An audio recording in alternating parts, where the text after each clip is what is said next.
¿Qué tal, amigos? Bienvenidos a un programa más de Laboral en Serio. Y bueno, pues el día de hoy vamos a platicar de un tema muy especial porque tiene que ver con las funciones que hacen los tribunales laborales.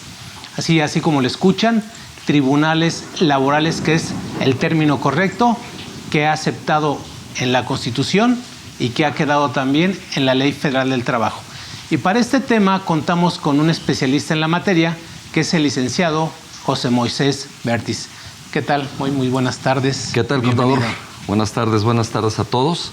Pues sí, bien lo dices, ya está en la ley, ya está en la Constitución, ya está en todos lados, menos operando en todo el territorio del país. Vámonos por partes, ¿no? Pero sí, eso vamos a hablar de las funciones que están, casi son las mismas de las de las juntas, se han ampliado las facultades, pero precisamente para eso vamos a platicar, ¿no? Perfecto. Qué bueno, porque la idea es esa precisamente, toda vez que esta reforma ya se dio desde el año 2017. Es correcto. ¿Sí? ¿Por qué 2017 y no me estoy equivocando? No. Porque nuestra Constitución Política de los Estados Unidos Mexicanos es de 1917. Bueno, de esta que se reformó y que vino a crear los derechos sociales. Fíjate, desde 1917. 100 años después, o sea, 2017, el 24 de febrero, lo cito porque es bueno para nuestros amigos que lo dicen, bueno, de los pocos artículos que me tengo que aprender de memoria, ¿no? Pero son importantes. 24 de febrero de 2017 viene precisamente esa reforma en el artículo 123 de la Constitución Política de los Estados Unidos Mexicanos, ¿sí? Y en esa fracción 20 habla de esta situación, que cuando haya un conflicto laboral o haya diferencias entre patrón y trabajador, es ahí cuando van a tener que actuar los tribunales laborales. Entonces, esto nace precisamente ese cambio del que vamos a hablar el día de hoy, de decir, bueno, pues ahora quien va a atender estos asuntos son los tribunales laborales, porque antes de esa fecha, y bueno, salvo lo que ahorita tú estás comentando, lo tienen que atender ¿quiénes? Las juntas locales, juntas federales, ¿no? Y bueno, efectivamente, doy este preámbulo porque a final de cuentas, después de esa reforma del 24 de febrero de 2017, viene la reforma ya en la Ley Federal del Trabajo, en donde también se hace ese cambio, porque también se hablaba de las juntas local y federal.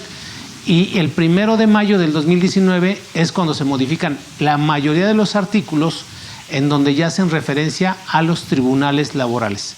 Y no así ya a las juntas. Sin embargo, en este régimen de transición, que es bien importante, que es el que, pues yo digo, voy a invitar a Moy porque él es el que ha vivido, ¿verdad?, a nivel nacional, pues algunas experiencias, ¿verdad?, algunas experiencias donde sí ya está funcionando los tribunales laborales, o cómo está el estatus en general.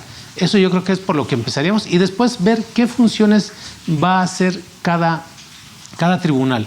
O sea, ya sea el federal, el tribunal federal, o el de las entidades federativas. No sé si por ahí empecemos. Sí, yo creo que como todo, en la vida es padre empezar con el tema histórico y el antecedente, pero pues bueno, no tenemos ni el tiempo suficiente para ello, ni creo que a nuestros amigos les interese mucho el tema histórico, aunque es muy importante conocerlo, ¿no? Claro. En 1917, en la Constitución, que nace después del movimiento armado revolucionario, se incorporan estos derechos sociales, como tú bien lo dices, a la Constitución.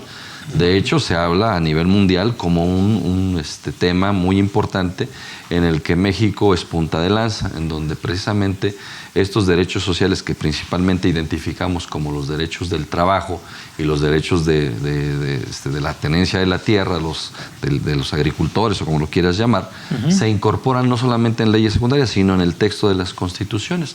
Por ahí algunos recelosos del derecho internacional te dirán que la Constitución de Weimar de Alemania de antes se incorporaron, pero la verdad es que fue nuestra Constitución precisamente cuando se reconocen o se incorporan estos derechos, ¿no? Hoy día se modifican, en el 2017 entran en vigencia el 1 de mayo del 19 a nivel nacional, pero precisamente en ese 2019 se establece la necesidad de que esta incorporación o esta aplicación del nuevo régimen sea de forma paulatina a nivel nacional. Y es aquí donde encontramos 3 etapas, que ya alguna vez en algunas otras pláticas lo hemos tocado. Así es. ¿No? Entonces, pero básicamente, ¿cuáles son los cambios más trascendentes que para efecto de la plática del día de hoy debemos de comentar? Las juntas de conciliación y arbitraje dependían o dependen del Poder Ejecutivo, ya sea federal, a través de la Secretaría de Gobernación, y a nivel local, pues a cada uno de los titulares de las entidades estatales, de los gobernadores, dependían esas juntas especiales locales. Hoy día ya no, sino que se establece el tema de la creación de tribunales laborales, la mayoría de ellos, según tengo entendido, porque no lo podría yo asegurar, conformados por al menos 2 jueces. Cada tribunal está establecido o se señalaron o existen 2 jueces que tienen sus diferentes ponencias y ellos resuelven.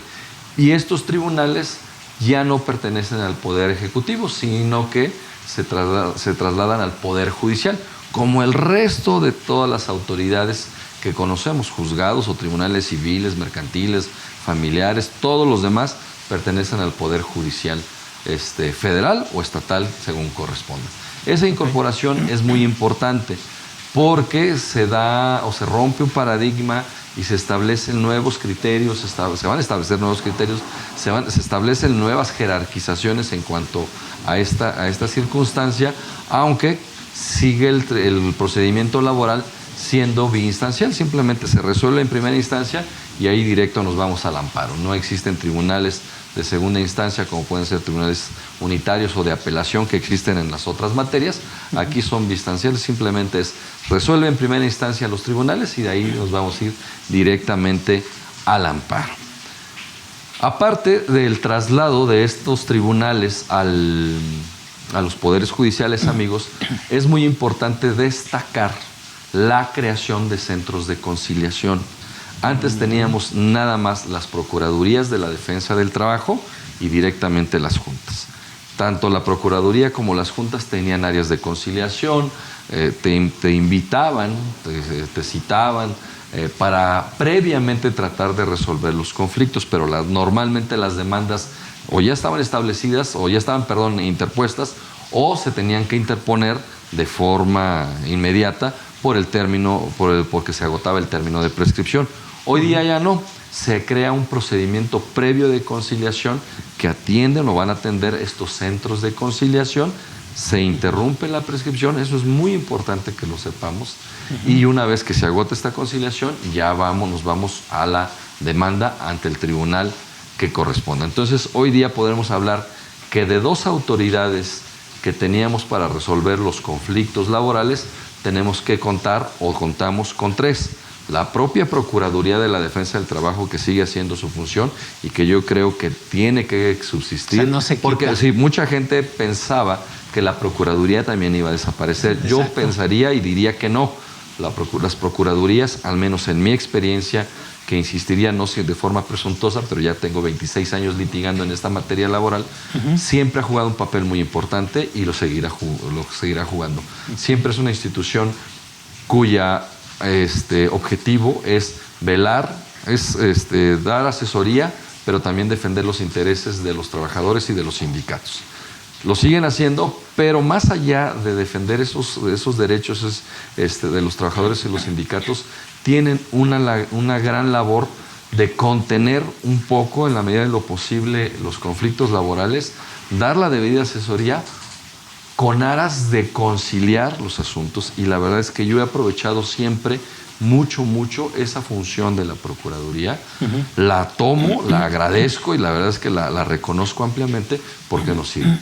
Y ahí en medio es donde entran los centros de conciliación, sea federal o sean estatales, en donde todos los trabajadores, previo a presentar su demanda, tienen que agotar su procedimiento previo de conciliación. Es decir, llegar al centro de conciliación y decir, yo tengo un conflicto, yo trabajador con mi patrón tengo un conflicto de lo que sea. ¿Y qué tengo para demandar? Es una condición obligatoria agotar esa conciliación. Hay excepciones, pero son las menos, son excepciones muy, muy marcadas que hablan de discriminación, de acoso, hostigamiento sexual y cosas, pudiéramos llamarle graves, determinaciones de beneficiarios por muerte, de algunos temas de seguridad social, algunos temas colectivos, de estatutos y más cosas, pero básicamente yo podría decir que de 100 asuntos, 95 tienen que solicitar su constancia de conciliación. Okay. Si no se logra la conciliación ante estos centros, nos vamos a ir directamente a la demanda ante estos tribunales laborales, cuyos requisitos de admisibilidad han cambiado. Sigue siendo prácticamente lo mismo, pero no es lo mismo. Se aumentaron algunas circunstancias. Básicamente, les puedo yo comentar, la demanda tiene que ir hoy día acompañada de las pruebas. ¿Sí? Si me permiten, muchos abogados, si me están viendo abogados, seguramente me van a cuestionar o a regañar o no van a estar de acuerdo conmigo. Creo yo que se hizo un pequeño híbrido entre el procedimiento laboral burocrático, federal burocrático, con los nuevos procedimientos de justicia civil o de procedimientos orales, penales, todo esto, en donde se trata y ha estado funcionando hasta el día de hoy de que los procedimientos sean más ágiles. Pero ahí vamos por etapas. Los primeros en entrar fueron 7 estados en noviembre, el 3 de noviembre creo que entraron, a partir del 1 de noviembre, pero pues como son inhábiles el 1 y el 2, pues normalmente fueron hasta el 3, en 7 estados de la República, que básicamente es el Estado de México, Hidalgo, Durango, Tabasco, Chiapas. 3 de noviembre de 2019. Perdón, 2020, perdón. 2020. 2020. Esos fueron los primeros. Y como aquí pues, tenemos muy cerquita el Estado de México, es lo que más yo he conocido. Y adicionar a estos que yo les digo, San Luis Potosí, Durango, Hidalgo, Campeche, Tabasco y Chiapas. Creo que esos fueron los primeros.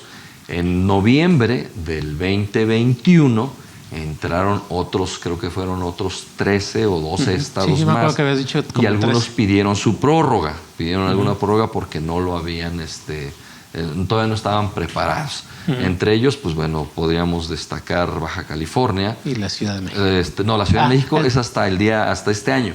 ¿Sí? Y entraron otros estados, entró Campeche, creo que también Yucatán, algunos estados, unos pidieron prórroga. Y este año, el 1 de mayo de 2022, se suponía que iban a entrar el resto de las entidades federativas, incluida la Ciudad de México, pero una prórroga. Jalisco y Nuevo León, que pudiéramos, con todo respeto para todos, podríamos decir que somos los más voluminosos, los más grandes, a excepción del Estado de México, pero se pidió una prórroga y yo creo que hicieron muy bien en pedir la prórroga. Yo hasta la ampliaría otra vez. Para octubre, ¿no? Es para octubre, ¿no? Entonces se supone que en octubre ya todo el país tiene que estar funcionando bajo estas nuevas reglas. Y entonces sí, nuestra ley federal del trabajo que conocíamos, en donde todavía se habla de laudos, de juntas, de todo esto, la vamos a seguir usando porque las juntas no desaparecen del todo, van a seguir funcionando en tanto acaben con los juicios con los cuales concluyeron en sus respectivas etapas. Es decir, para explicarme lo más claro posible, la Junta del Estado de México, las juntas locales del Estado de México, dejaron de recibir demandas el último día hábil de octubre de 2020. Okay. A partir del primer día hábil de noviembre de 2020, ya las demandas y todos los procedimientos relacionados con los conflictos laborales ya tenían que ser turnados o dirigidos al Tribunal Estatal del Estado de México, dependiente del Poder Judicial del Estado de México.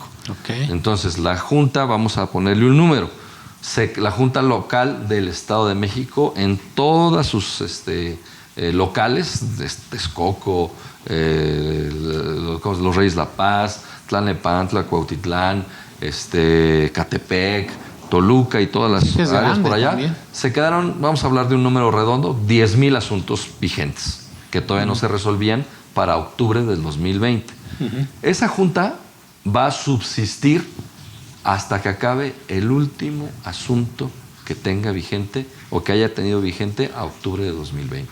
Okay. Mientras no los acabe, la autoridad como tal va a subsistir, va a seguir trabajando y existiendo y dependiendo del Poder Ejecutivo del Estado de México. Así sea uno, no va a desaparecer como tal. Claro. Suponemos, todos los litigantes y todas las personas que nos dedicamos o tenemos algo que ver con el derecho laboral en México, suponemos que conforme vayan avanzando las resoluciones de estas autoridades, de estas juntas locales, pues seguramente van a ir acabando con los asuntos, y de 10,000 serán 9,000, espero yo que queden pues mucho menos, y seguramente se van a ir haciendo más pequeñas las autoridades, ¿no?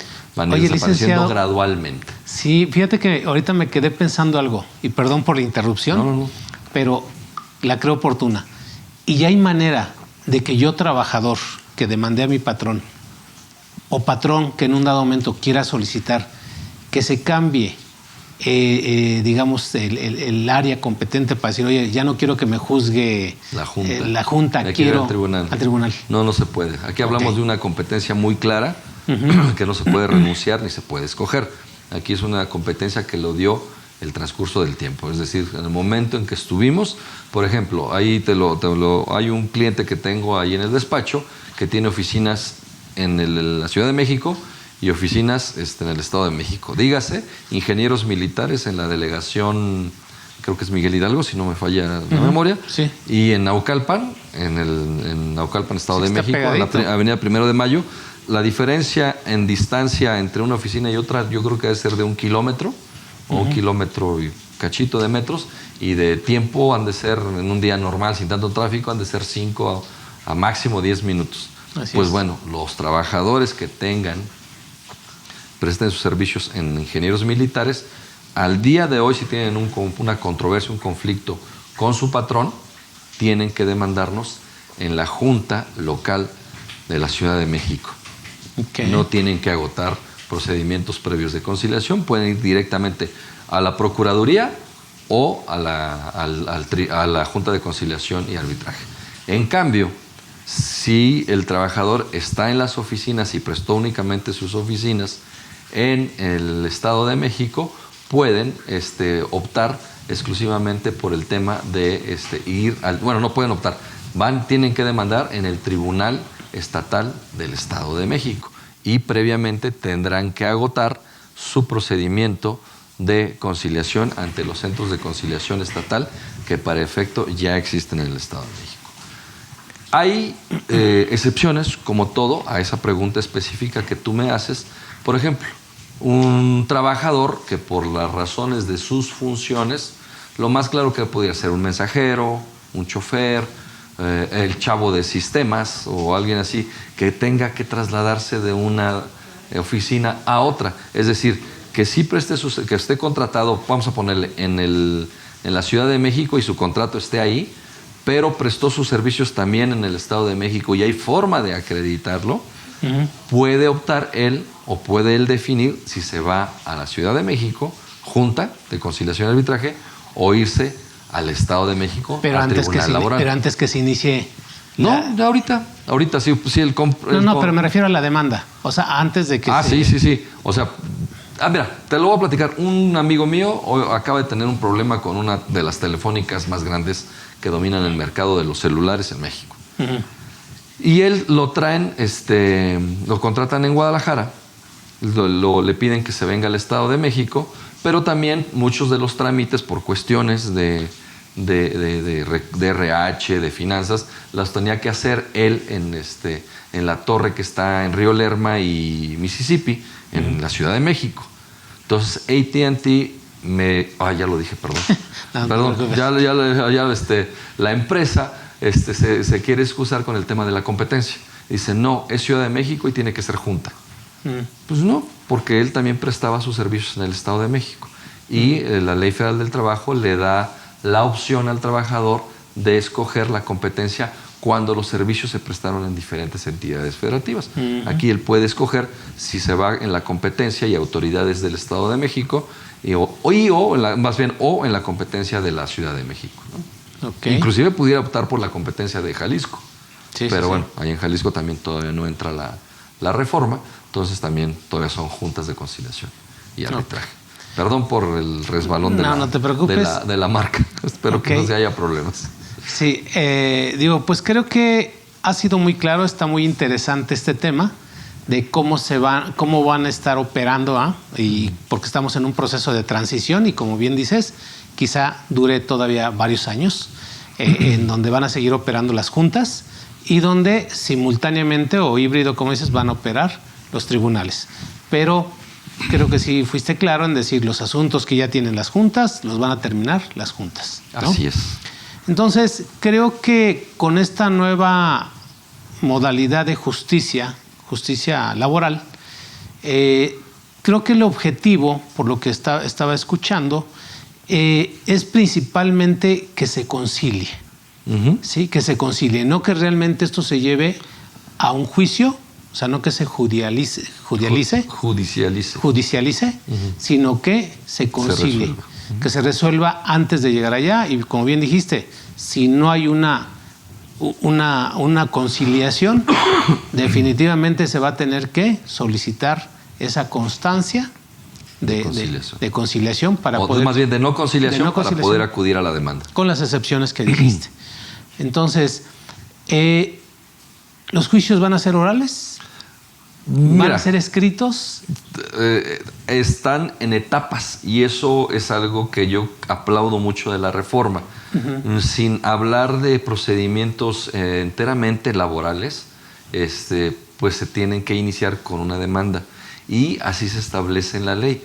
La fase escrita y luego viene la fase oral o la fase no escrita, en donde vienen los desahogos de las pruebas y en los que yo he visto circunstancias distintas dependiendo ni siquiera la entidad, dependiendo del tribunal.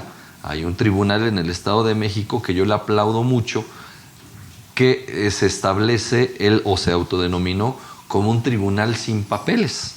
Entonces tú llegas, presentas tu demanda como trabajador y son, pues, bueno, ahorita me acaba de llegar un juicio, una demanda que son cientos de hojas y son casi 400 fojas y más las pruebas.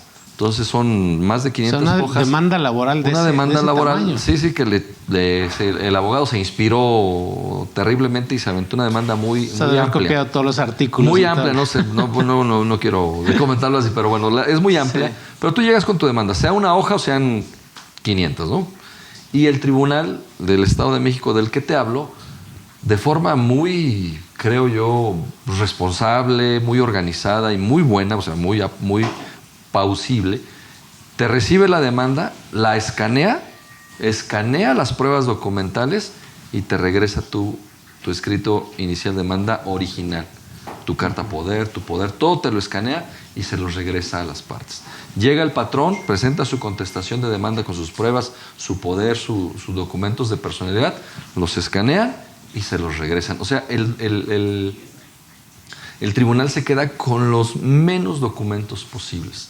Okay. ¿Sí? Y el expediente virtual siempre está escaneado en el sistema. Yo digo, pues, tú y yo no estamos tan jóvenes, estamos acostumbrados a algo totalmente distinto, a ver los expedientotes. Yo hoy día, por ejemplo, mis hijos o los abogados muy jóvenes, cuando ven que saco mi agenda todavía donde yo escribo, pues se ríen. Sí, y me botanean y me... Que uses el celular. Sí, ¿no? o sea, todo acá, papá. Y ni siquiera aquí. O sea, te hablan de la nube y de la tormenta. Y le digo, ¿y qué tal si un día hay tormenta y no puedo ver mis documentos en la nube? Entonces, pero son cosas que la tecnología te ofrece y que los vamos aprendiendo los que no somos tan duchos en este tema tecnológico y lo vamos aprendiendo. Por ejemplo, la ley ya habla que estos tribunales laborales tienen que proporcionarle al trabajador un buzón electrónico.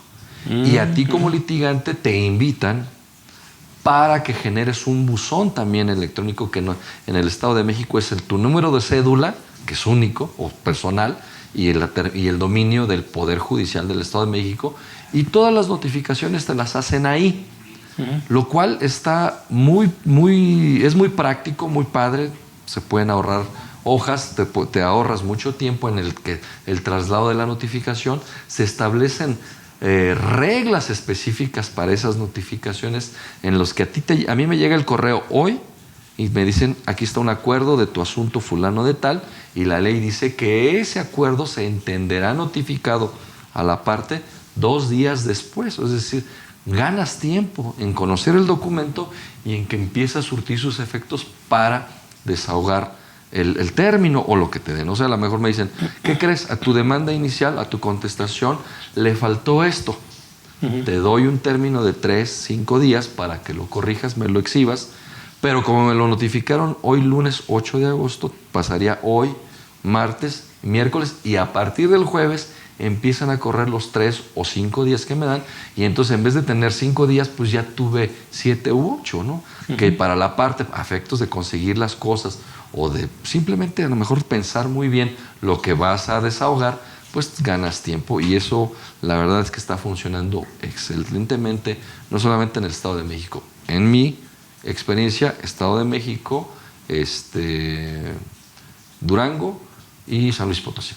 Ahí están funcionando muy adecuadamente. Baja California también muy adecuadamente. También creo que son las únicas 4 entidades del país que su servidor ha tenido ya contacto, mucho en el Estado de México, con estos nuevos procedimientos, y son cosas muy pausibles, ¿no? Por ejemplo, otro tribunal en el Estado de México no te regresa las cosas, ellos sí se quedan con los documentos, los escritos, pero cuando acaba el procedimiento, llegas a un convenio, se dicta el laudo, lo que sea, te dicen, no se me vaya el IC, ahorita le hacemos su acuerdo, y ellos escanean y te regresan tus documentos, tus pruebas en ese momento, y entonces su expediente se reduce a lo mínimo posible.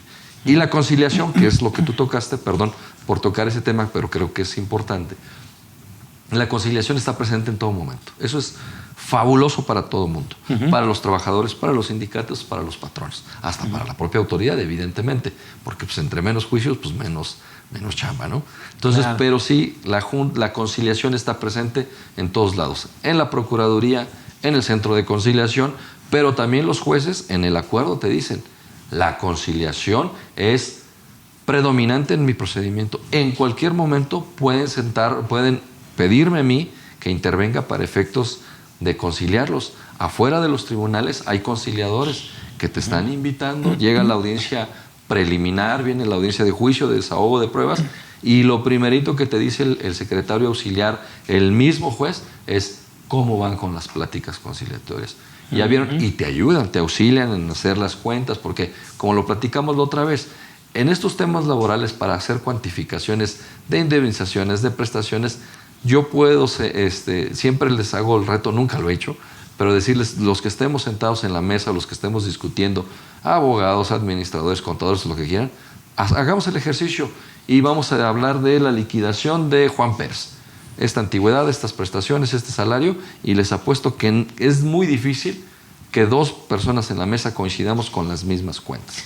Normalmente los cuantificamos de forma distinta o variamos en la interpretación de cómo calcular proporcionalmente un aguinaldo, una vacación, una prima vacacional, cuándo es con salario integrado, cuándo es con salario base, qué se cuenta para cada cosa, qué prestaciones o qué ingresos sí integran al salario y cuáles no. Entonces, el impulso y el apoyo que se le está dando a la conciliación es igual o mucho mejor o más insistente en los nuevos tribunales que en las o en las juntas de conciliación y arbitraje.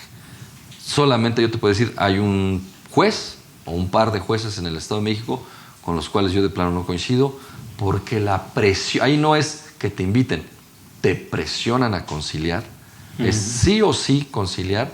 ¿Tiene algún plazo la duración de la conciliación? Ellos te hablan de una conciliación hasta antes de que se dicte el laudo, pero la verdad es que en la experiencia nos dicta que aún existiendo el laudo podemos conciliarlo y podemos celebrar un convenio para cumplimentar ese laudo. ¿Y la preconciliación sí tiene? Bueno, ahí sí son 45 días. 45 días naturales. Ahí desde que inicia que el trabajador va y hace la solicitud de la conciliación, la autoridad, el Centro de Conciliación, tiene la obligación de concluir esas pláticas conciliatorias, ese procedimiento previo de conciliación en 45 días. Ok. No, pues mira, 45, 40. No, son 45. Sí, son 45 días. Okay. Sí, pues nos has ilustrado bastante bien de todo esto que, pues digo, para identificar a los tribunales, ¿no? Para identificar esos centros de conciliación. Nos dejas en claro que siguen las juntas, ¿no? Entonces es muy interesante. La Constitución habla de las leyes laborales. ¿Cuántas leyes laborales tenemos en México? Una ley federal del trabajo, Se aplica de manera general. ¿Para apartado A como para apartado B? Para el apartado A es la Ley Federal del Trabajo. Ok. Y para el apartado B tenemos una ley federal burocrática o ley federal de los trabajadores, reglamentaria de los trabajadores al servicio del Estado, el apartado B, del 123. Tiene un nombre sototote, seguramente lo dije mal, pero todo el mundo lo conocemos como la ley burocrática. Y cada uno de los estados tiene su propia ley burocrática. Ok, pero ley laboral nada más existe Nada una. más, ley federal del trabajo es una sola. Okay. Ley laboral para los burócratas puede haber, no podría yo asegurarlo porque la verdad es que no tengo el dato preciso, pero seguramente existen 33, ¿no? Una en cada estado y bueno, más bien 32 porque una en cada estado y la federal que también aplica para Ciudad de México. Ok, la que nosotros conocemos la mayoría es la Ley Federal del Trabajo. Así es, la que tiene 1006 artículos o 1006. Así es, sí, que incluso, digo, como un dato histórico, ahorita, al día de hoy, de 1970 al día de hoy, se tienen 40 reformas. Seguramente. 40 reformas a la Ley Federal del Trabajo. Digo, esto lo constato normalmente cada mes en la página de la Cámara de Diputados. Ahí bajas el sumario y en el sumario te dicen cuántas reformas ha tenido. Entonces, de 1970 al día de hoy, incluso hoy bajé el sumario, 40 reformas, ¿no? De 70 para acá, que podríamos hablar que es la ley vigente, aunque ya está muy parchada, pero sí. Así es, sí, y esa ley, pues digo, los cambios trascendentales, pues prácticamente es la reforma al 2012, ¿no? Sí. Y la reforma al 2019. El 19. Entonces, y bueno, pues esta del 21 que vino a cambiar también ahí. Que reglamentó cosas muy importantes, ¿no? Y servicios especializados y todo eso. Yo destacaría dos más, que es el tema de la subcontratación que atinadamente señalas, pero también es muy importante la incorporación de nuevas figuras a los trabajos especiales. En este caso, el trabajo a domicilio, a remoto o a distancia, que si bien existía en la Ley Federal del Trabajo, fue a ser más preciso. Sí. Que nos obligó. Es en 2012. Que nos obligó la pandemia. No, el trabajo a distancia, el home office o todo el teletrabajo. Todo este tema del teletrabajo es que se llama de distintas maneras, pero yo identificaría esas 4 reformas como las más trascendentes. Hay reformas más pequeñitas. Acuérdate, de 1931 que surge la primera Ley Federal del Trabajo al 70, las reformas fueron mínimas. En el 70 se le da un giro y se genera esta nueva Ley Federal del Trabajo que sufre 2 reformas importantes. En 1980 se habla de una, no fue tan grave, pero la del 2012, 19 y las que se dieron entre el 20 y 21 de estos 2 temas, yo creo que son trascendentales, ¿no? Sí, tienes razón. O sea, ya haciendo ese histórico, digamos 2020-2021 es de las ya como que adecuar a la nueva modalidad, ¿no? Ejemplo, trabajadores del hogar. Así es. También hay una reforma de decir, oye, se reconocen todos los derechos sociales porque estaban así como que desamparados. O sea, no estaba claro en la ley, entre comillas, pero obvio que cualquier trabajador del hogar tenía todos los derechos como los demás trabajadores. Se les excluía el tema de la vivienda. De incorporarlos al régimen obligatorio del IMSS y todo este tema de la vivienda. Así es. La vivienda, PTU y Seguro Social. Es correcto. ¿Sí? A raíz de esa reforma, sigue exceptuado vivienda y PTU. Y la Seguridad Social, bueno, ya ahí está el programa piloto. O sea, la verdad es que sí hay que estar bien empapados. Bueno, yo que también ahí le intento ahora al derecho laboral, pues son muchos cambios, son muchas reformas y hay que tener la práctica de todo. O sea, a mí me toca registrar a trabajadores directamente en la plataforma, porque lo puedes hacer de manera presencial y también lo puedes hacer en línea, ¿no? O sea, cada mes tienes que registrar a esos trabajadores del hogar y aclaro, son trabajadores del hogar, no trabajadores domésticos, porque precisamente a eso se debió el cambio también, porque la palabra doméstico era una palabra discriminatoria. Sin embargo, también aclaro, ¿qué crees? Que en la Constitución Política de los Estados Unidos Mexicanos sigue hablando de trabajadores, al día de hoy, trabajadores domésticos. Vamos. Bueno, mira, hay que entender, la verdad es que yo se lo digo con todo respeto y espero no ofender a nadie, ni jóvenes ni no tan jóvenes que puedan sentirse agraviados por ciertos términos que hace 100 años no eran ofensivos ni discriminatorios, simplemente que pasó el tiempo y pues siguieron conservándose en las leyes. Y sí, al de doméstico tiene que ser algo de domesticable, como si fuera un animal.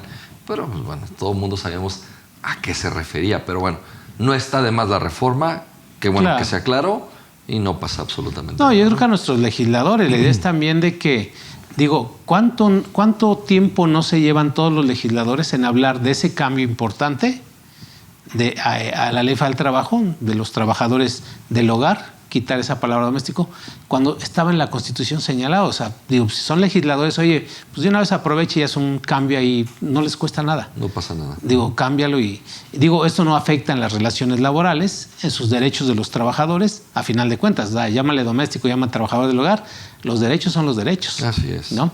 Entonces, a final de cuentas, creo que estas reformas que han habido, digo, nada más así como un paréntesis de lo que ya platicamos ahorita, del teletrabajo, que también podemos decir que el teletrabajo, vamos, es algo muy complicado de implementar.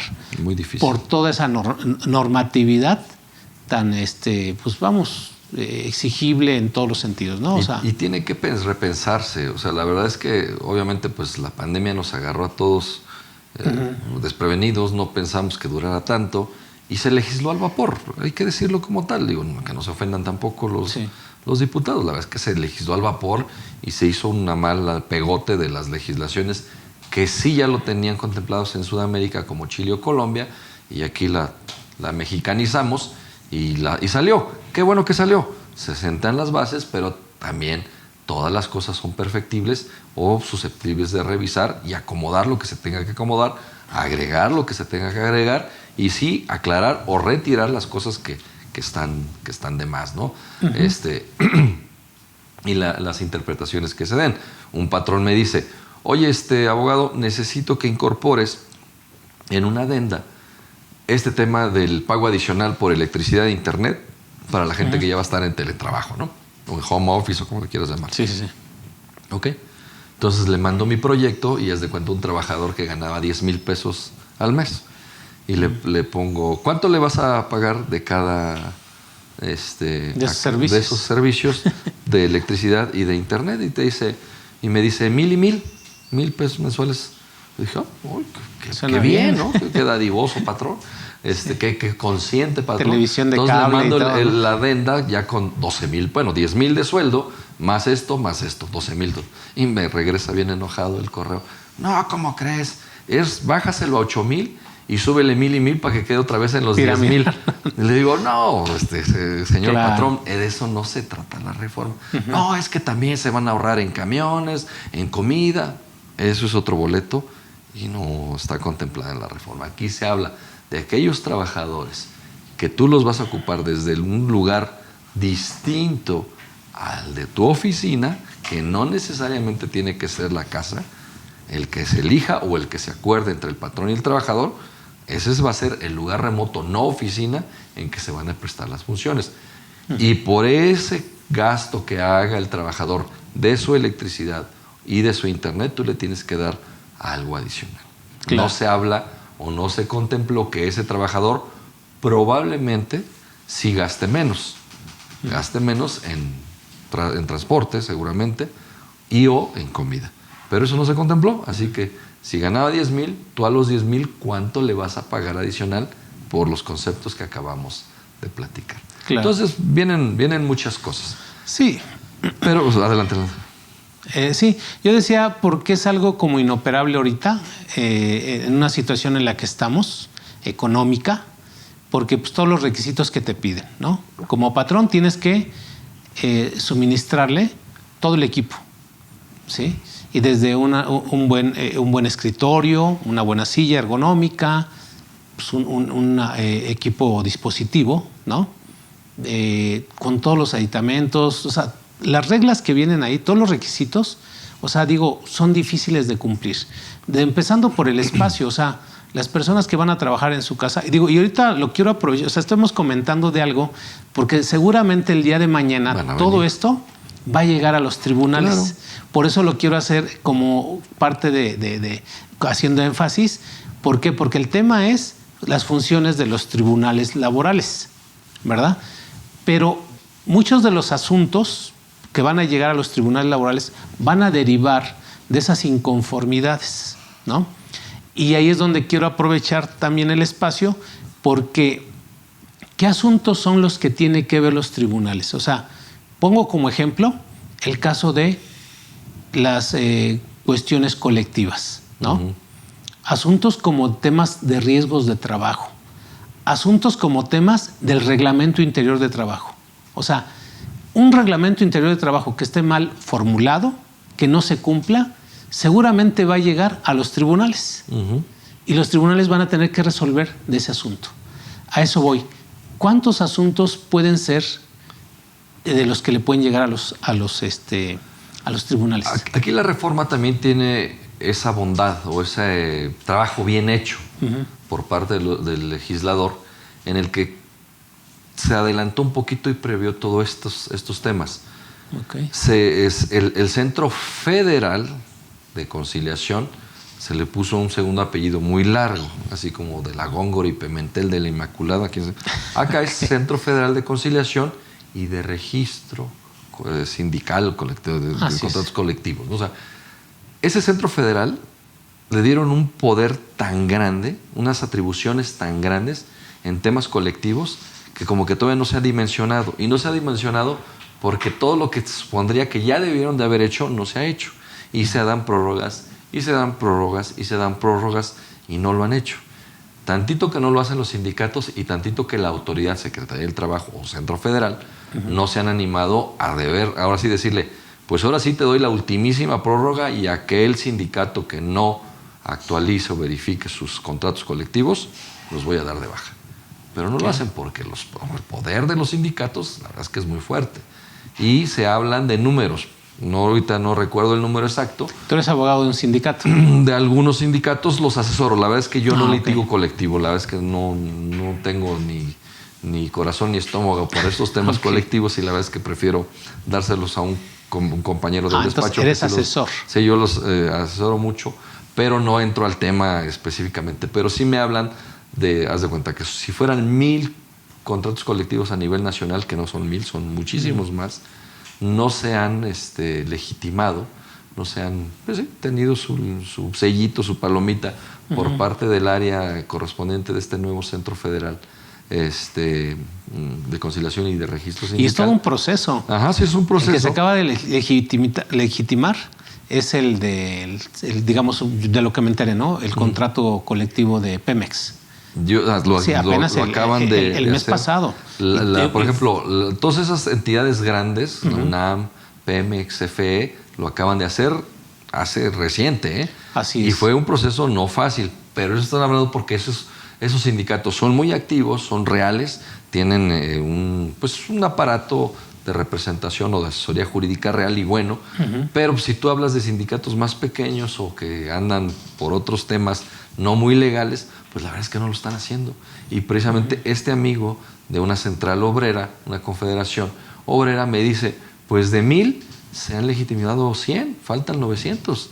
O sea, y la prórroga se suponía que se ha venido y que en teoría, no, ahora sí para el 2020, no, ahora sí para el 2021, y ahorita pues creo que ya está, ni pusieron fecha porque de plano no están respondiendo como ellos esperaban los sindicatos, a pesar de los apercibimientos en caso de no hacer esa legitimación. Entonces, están ahí, el Centro Federal, todo a nivel nacional lo va a ver el Centro Federal de Registro Sindical, y se crean para estos efectos tribunales colectivos federales, colectivos y colectivos que van a ver esos temas específicamente colectivos. Es decir, o sea, la cancelación de un registro sindical, a final de cuentas, si hay una inconformidad de todo eso, se va a tener que ir a los tribunales. A un tribunal colectivo. Mira, pues prácticamente es todo. O sea, algunos abogados a lo mejor me van a cuestionar y no van a estar de acuerdo conmigo. Es lo mismo, pero le pusieron nuevos nombres y están aparentemente más organizados, ¿no?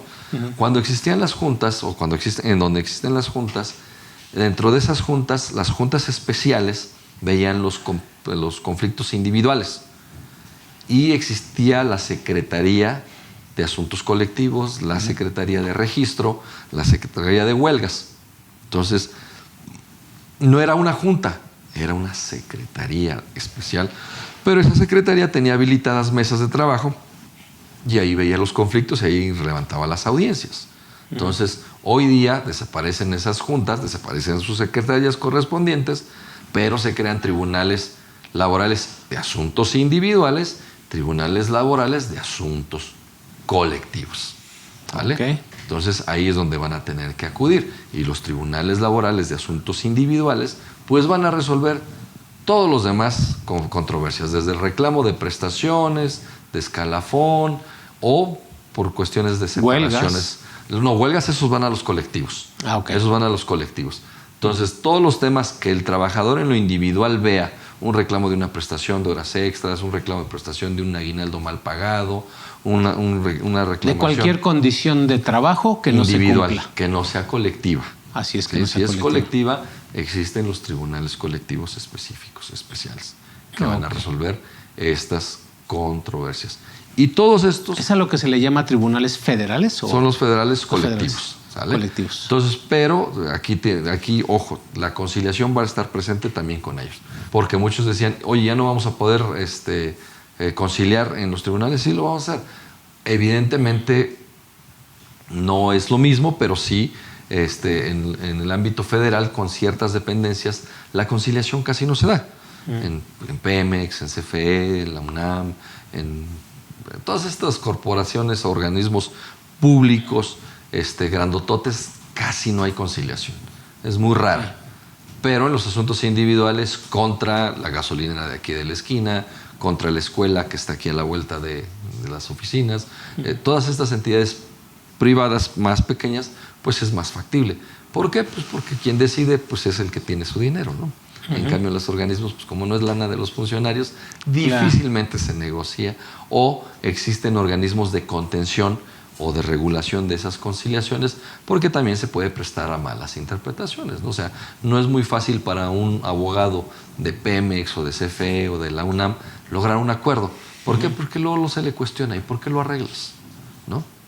Entonces interviene el órgano interno de control o Contraloría, y en las empresas, pues no, aquí el jefe o el dueño de la empresa es el que decide si me conviene o no me conviene arreglarme, ¿no? Claro. Y ahí la conciliación va a ser algo muy, muy importante, ¿no?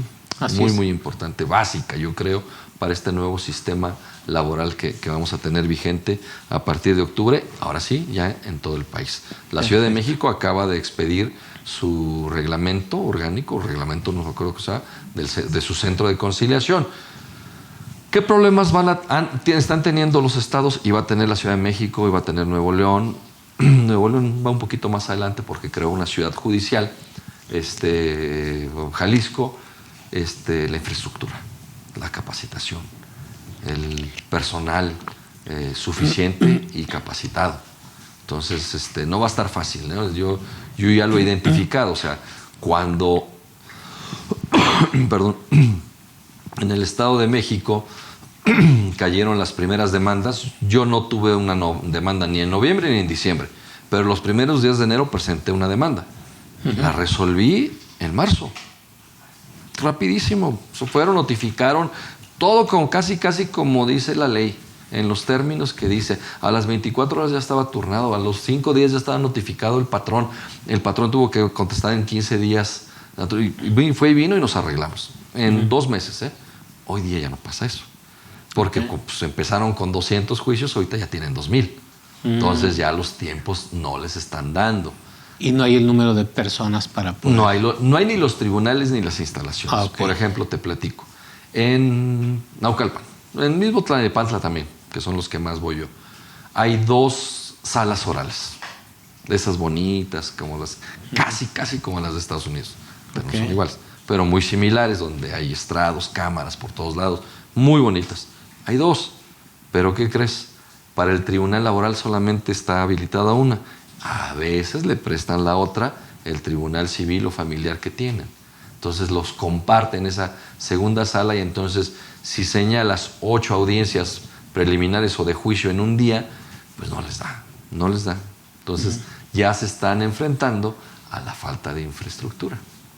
¿Vale? Entonces, pues, normal, normalísimo. Están haciendo ¿Esos juicios su mejor van a ser esfuerzo. Abiertos al público también? Sí, tú puedes ir y pedir o preguntarle al juez y decirle, anunciarme, oiga, yo no tengo nada que ver aquí, soy contador, pero quiero ver esto. Nada ni nadie te podría impedir que presencias la audiencia. Yo te puedo platicar, ese juicio que metí yo en enero del 20, del 21, perdón. ¿En dónde lo metiste, perdón? En el Estado de México, en Tlalnepantla. Okay. Estuvo muy simpático para mí, con todo respeto lo digo para los jueces del Estado de México. Yo sí vi mucha gente, pero vi gente muy bien vestida y muy serios. El público que estaba en esa audiencia preliminar, mía, la primera, eran jueces de otros tribunales que estaban viendo cómo se desarrollaba la audiencia. Estaban aprendiendo, como nosotros también estamos aprendiendo. Porque en la pandemia, con todas estas modificaciones, yo me la pasé leyendo. Pero no es lo mismo que leas a que ya desarrolles la audiencia, ¿no? O el procedimiento. Todos vamos a aprender, todos. Nosotros, ellos.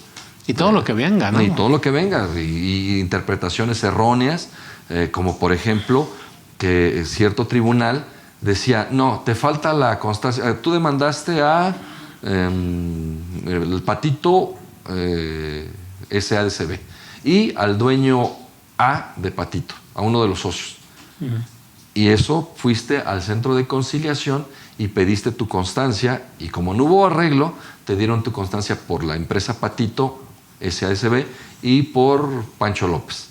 Y luego el abogado dijo, no, también me faltó el otro socio, que es Lupe García. Y llegabas y presentabas la demanda y el tribunal te decía, no, porque me falta la constancia de no conciliación por Lupe. Entonces, te archivo el expediente y vete otra vez al centro de conciliación. No. Y yo a mí me pasó. Y le dije, estás mal, no me lo archives. Ponlo en stand-by, ahí en pausa. Mándame a conseguir, porque esa es tu obligación. La ley dice que el tribunal te ayudará, parte trabajadora, a subsanar cualquier error, omisión, irregularidad o falta de documento para que el procedimiento siga.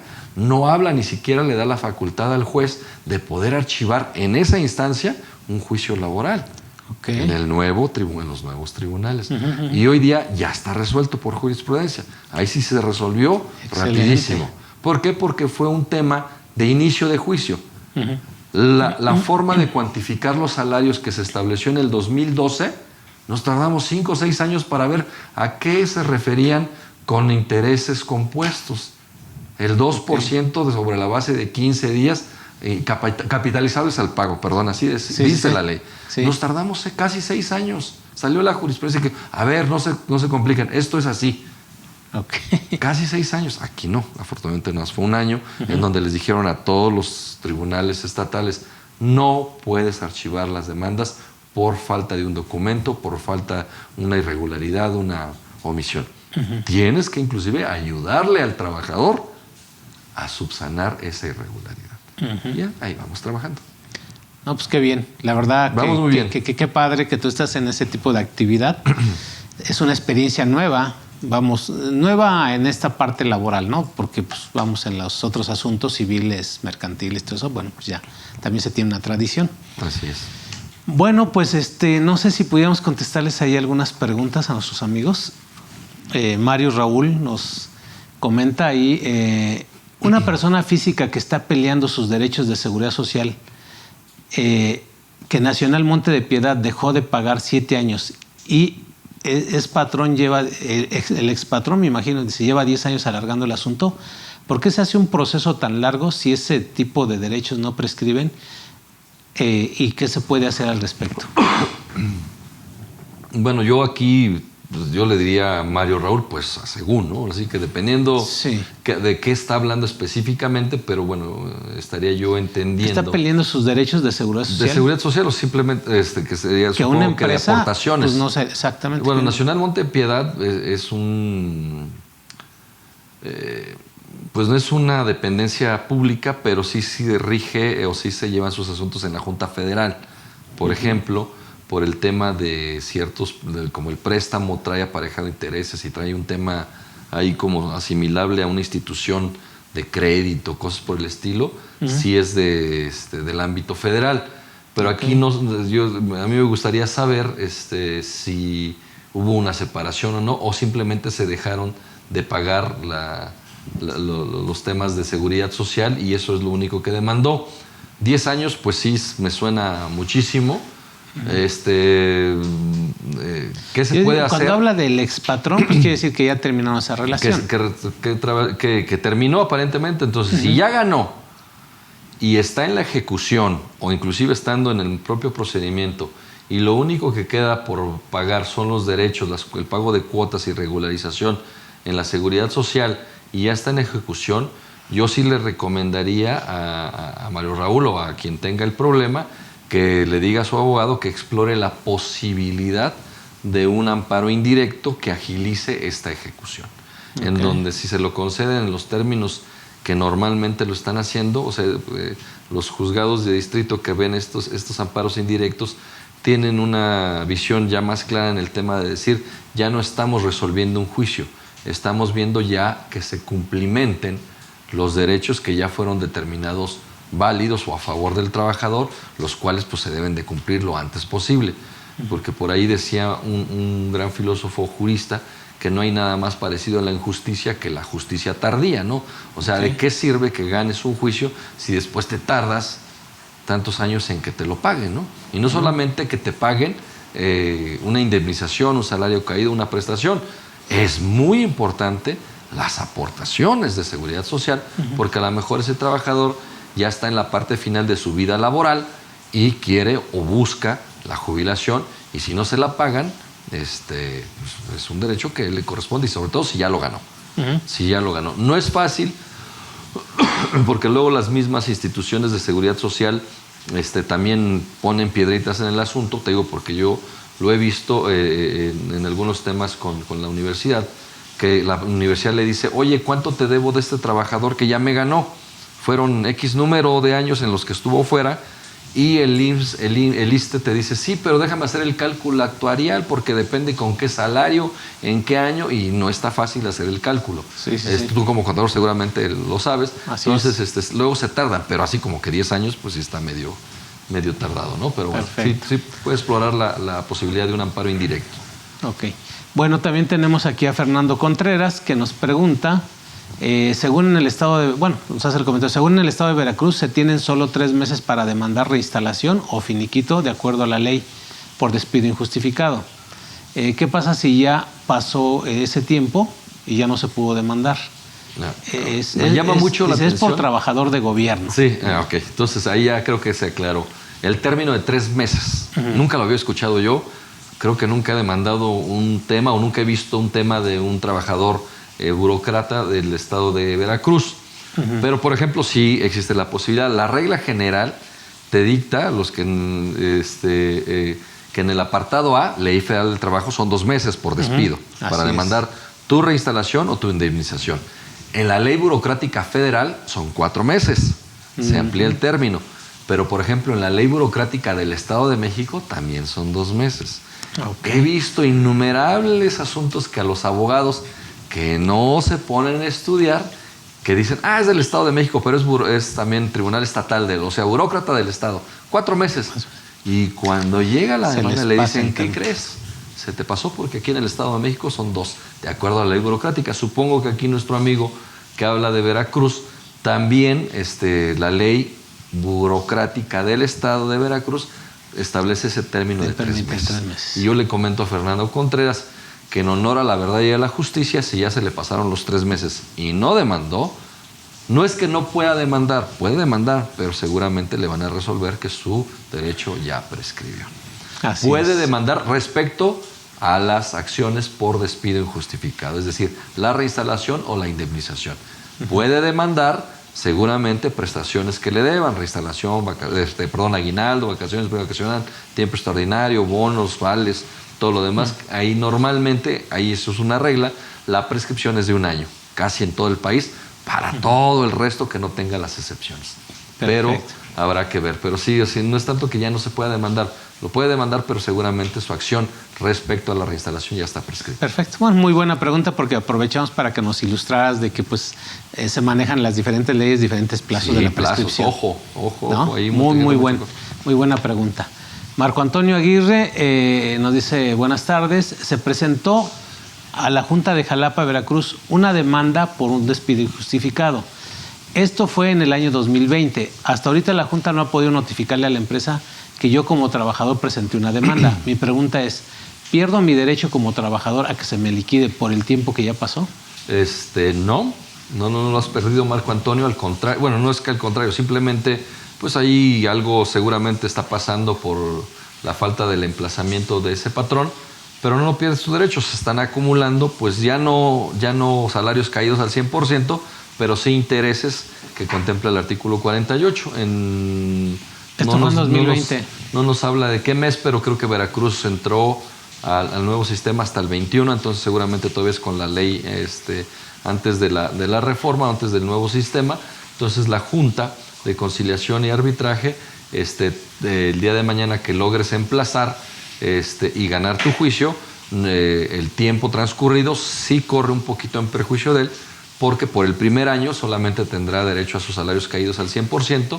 A partir del mes 13 sí se ve golpeado el monto del salario caído, porque pierde un valor de hasta un 70%, ¿no? Ahora. Pero sí, no pierdes tu derecho al tema de la reinstalación o indemnización que haya sido cualquiera que haya sido la acción que hayas intentado, Marco Antonio. Bien, no sé si tengamos por ahí alguna otra pregunta. Bueno, pues quiere decir que nadie nos está viendo.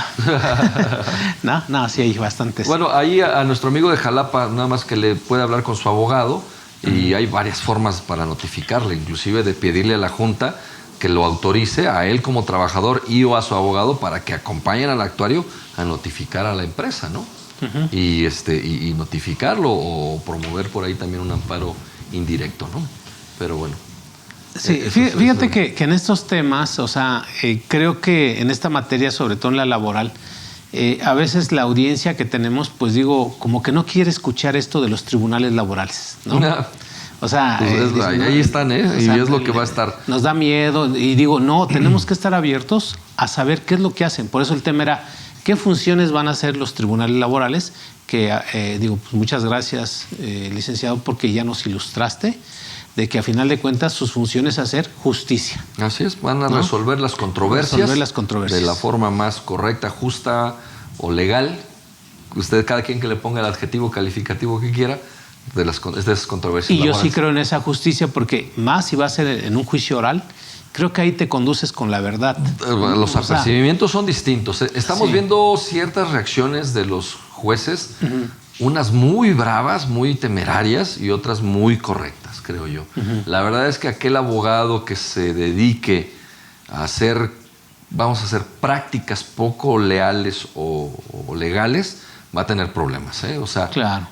Sobre todo yo vi ya en el Estado de México, se hizo muy famosa una resolución de una juez, creo que era federal, allá en el Estado de México, que le puso una multa de 60,000 pesos al abogado por andar mintiendo e incrementando el salario.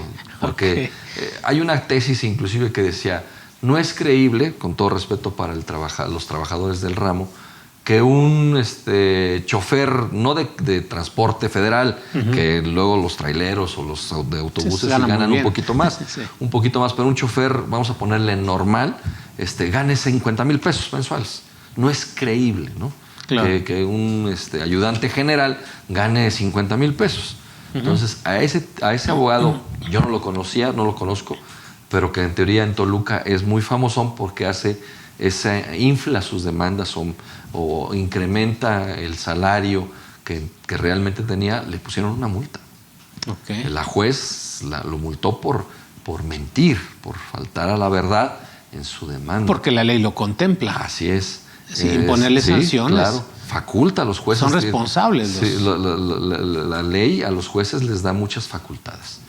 Muchas facultades. Y, por ejemplo, para el otro lado, también un juez, creo que fue acá en Naucalpan, le puso una multa al abogado y al patrón por utilizar documentos, no dicen si fue renuncia, contrato, lo que fue, documentos alterados. Y utiliza la frase notoriamente alterados, ¿no? Entonces, y le pusieron una multa de 10,000 pesos. En un par Eso de lo podemos considerar como una función, bueno, más que una función, una facultad, ¿no? Correctiva para eliminar los malos vicios. Yo la verdad es que estoy muy esperanzado, muy animado por esta reforma, ¿no? Creo que va a ser para bien. Va a ser para bien. Pero, por ejemplo, en un par de grupos a los cuales yo pertenezco de abogados, sí, todo el mundo celebró las multas. Y yo les dije, ojo, no hay que celebrar porque nos podemos ver en esa situación. O nos vamos a tener que ver en la necesidad de instrumentar documentos instrumentos previos en donde yo digo, hago la demanda conforme a la información que el trabajador me dé.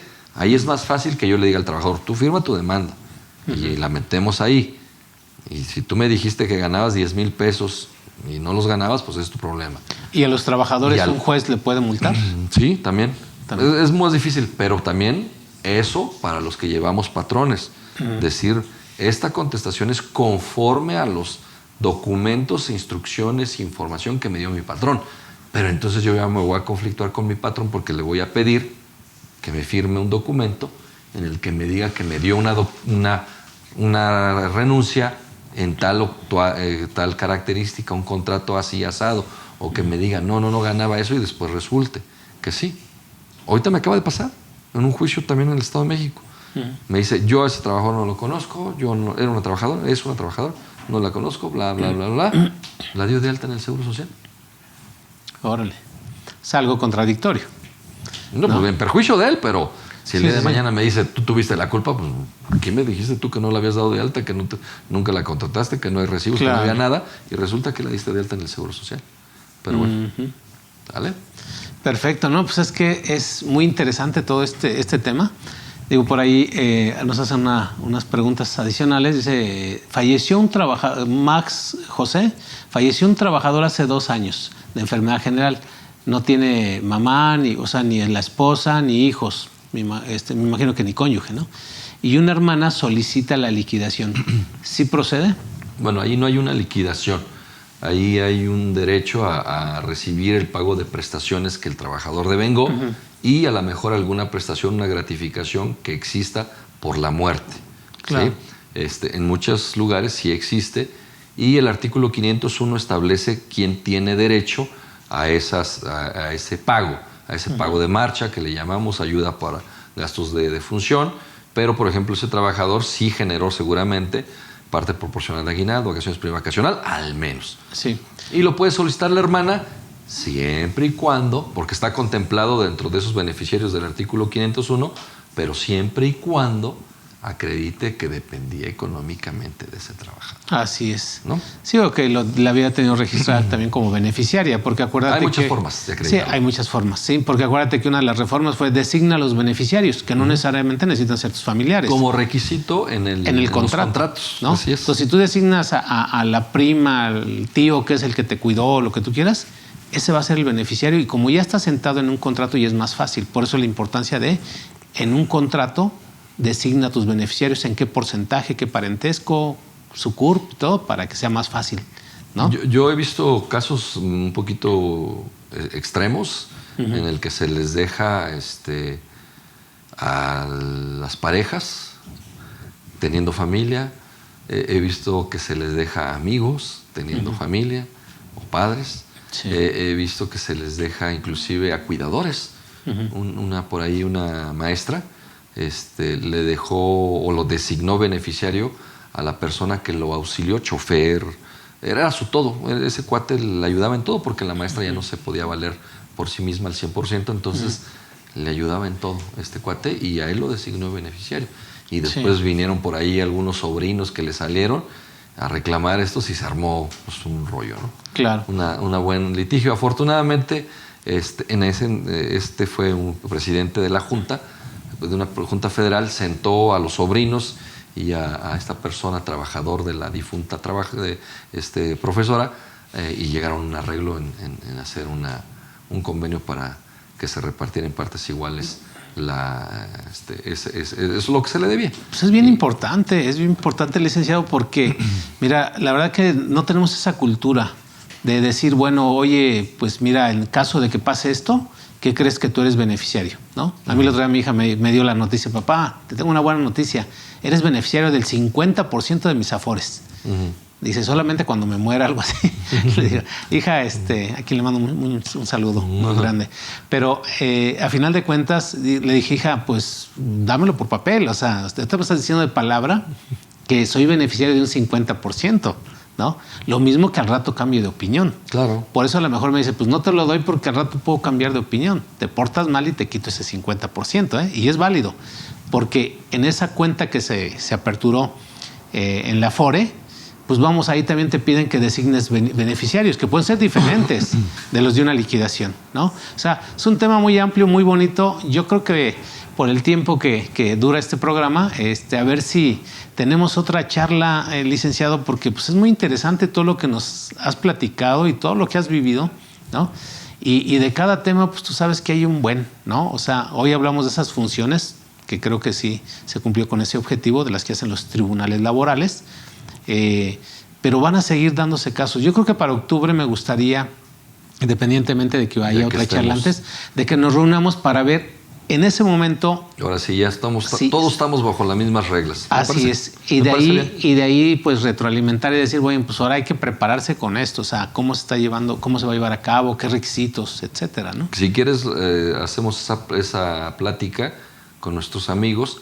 Y a lo mejor cambiamos un poquito la dinámica de esta charla, un poquito informal que siempre tenemos, pero muy formal en cuanto a la información. Así es. A lo mejor hacemos la plática empezando un poquito más como si fuera clase y decirle, estos son los procedimientos que ven estos tribunales, exacto, estos son los procedimientos que ven estos tribunales, sin ánimo de quererlos aburrir ni de llenarlos de información, claro, que pudiera resultar a lo mejor poco entendible para nuestros amigos que nos escuchan. Pero sí, a lo mejor para dejarlo bien clarito, cuáles son los procedimientos que va a haber cada tribunal, cuáles son los casos de excepción del centro de conciliación y cómo van los sindicatos con sus contratos colectivos y reglamentos interiores de trabajo con la legitimación que se supone que ya deberían de estar funcionando. Yo, por ejemplo, tengo un dato muy, muy alentador del Centro de Conciliación del Estado de México, cuya subdirectora es una muy buena amiga mía, que ella fue procuradora, empezó desde abajo en la Procuraduría y ahorita ya es subdirectora de Conciliación de Asuntos Individuales y me mostró unos números, no me dio la autorización para presentarlos así de forma clara. Me dice que más adelante, porque todavía no se presentan en el informe correspondiente, pero la verdad es que 2020 y 2021 están arrojando números muy buenos en el Estado de México en cuanto a números arreglados, de asuntos arreglados y de prestaciones o indemnizaciones pagadas a los trabajadores. Es decir, el Centro de Conciliación en el Estado de México, en números, está funcionando muy bien. Qué bueno, es buena noticia. Es muy buena noticia. Porque dice que nuevo... Para todos, Sí, claro, o sea, para todo el país, incluso, estos factores patrimoniales que son la empresa, el trabajador, que a final de cuentas, pues de ahí dependemos todos, ¿no? Así es. Y bueno, pues, licenciado, te agradezco mucho, la verdad, tu tiempo, tus conocimientos, el esfuerzo que también haces, porque pues siempre ustedes tienen muchísimo trabajo. Y más hoy que nos llovió, entonces por eso empezamos un poquito tarde. Es culpa mía. Pero bueno, no, nada que agradecer, contador. Tú sabes que con ustedes estamos aquí disponibles. Nada más es cuestión de ajustar agenda, ajustar temas. Y para nuestros amigos que nos hacen el favor de escucharnos, cualquier cosa estamos a sus órdenes. Así es. Hacemos el compromiso para octubre, para una vez que ya esté este nuevo sistema laboral en todo el país, retomar este programa o o hacemos título. Algo antes, mira, para comprometerlo, a ver si en una de esas hacemos una charla. Hay programas que tenemos aquí en los foros en donde nos podemos sentar y ir ahí sí apoyándonos con la computadora. Ándale. Para saber cuáles son esos requisitos, porque sería más provechoso. Okay. ¿No? Y seguramente la gente que nos está viendo, pues hay muchos de recursos humanos y que de una u otra forma sí van a querer saber cómo esa guía paso a paso de cómo se inicia una demanda y los procedimientos, etcétera. Estaría súper interesante, ¿no? Así es. Porque es conforme al nuevo sistema de justicia laboral. Por ejemplo, hay un procedimiento, y con eso acabo, procedimiento, sí, porque muchos abogados me decían, ¿para qué? O sea, ¿por qué dividirlo el juicio ordinario en etapas? ¿Por qué un procedimiento de embargo y ejecución? Le digo porque hoy día ya se prevé que el convenio que celebraste en el centro de conciliación lo puedas ejecutar directamente ante el tribunal a través de ese procedimiento especial de ejecución y embargo. Por eso. Ok. Bueno, ya ves, como no, o sea, no lo inventaron por inventarse 9 procedimientos.